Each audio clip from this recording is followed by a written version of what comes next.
எண்ணெயே சேர்க்காம மண் சட்டியில மெது மெதுன்னு கோதுமை ரொட்டி சுட்டு அதை புட்டு பார்த்தா அடுக்கடுக்க அவ்வளவு அருமையா இருக்கும். அது கூட கோழிக்கறி குருமாவை சேர்த்து சாப்பிட்டா அப்பா அவ்வளவு அருமையா இருக்கும்.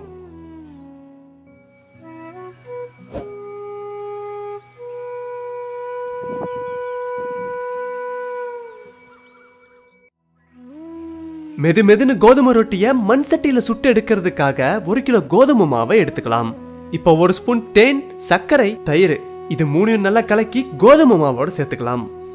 கொஞ்சம் உப்பு, கொஞ்சம் தண்ணியை சேர்த்து மாவை நல்லா பிசைய ஆரம்பிச்சிடலாம்.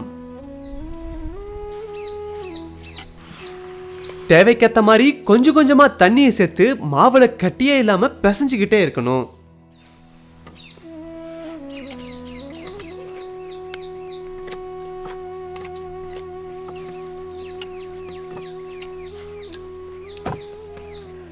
மாவு இந்த அளவுக்கு பதம் வர வரைக்கும் நல்லா பிசைஞ்சுக்கணும்.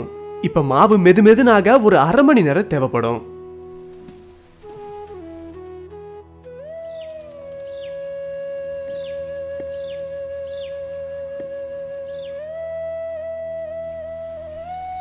இந்த மாதிரி மாவு நல்லா பஞ்சு மாதிரி ஆனதும் சின்ன சின்ன உருண்டைகளா உருட்ட ஆரம்பிச்சிடலாம்.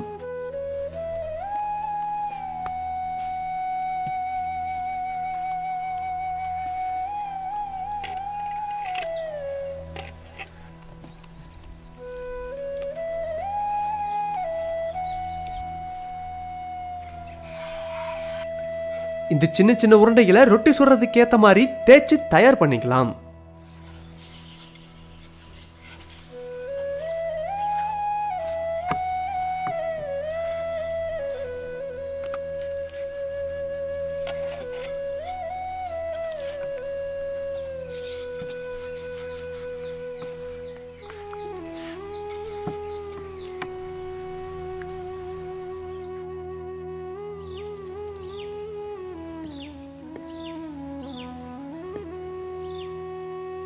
பானையை அடுப்புல வச்சு சூடு பண்ண ஆரம்பிச்சிடலாம். பானையோட ரொட்டி ஒட்டாம இருக்க கொஞ்சம் கோதுமை மாவை தூவி தேய்ச்சி எடுத்த மாவை ரொட்டியா சுட ஆரம்பிச்சிடலாம். ரொட்டியை 2 பக்கமும் நல்லா திருப்பி போட்டு வேக வச்சு சுட்டு எடுத்துக்கலாம்.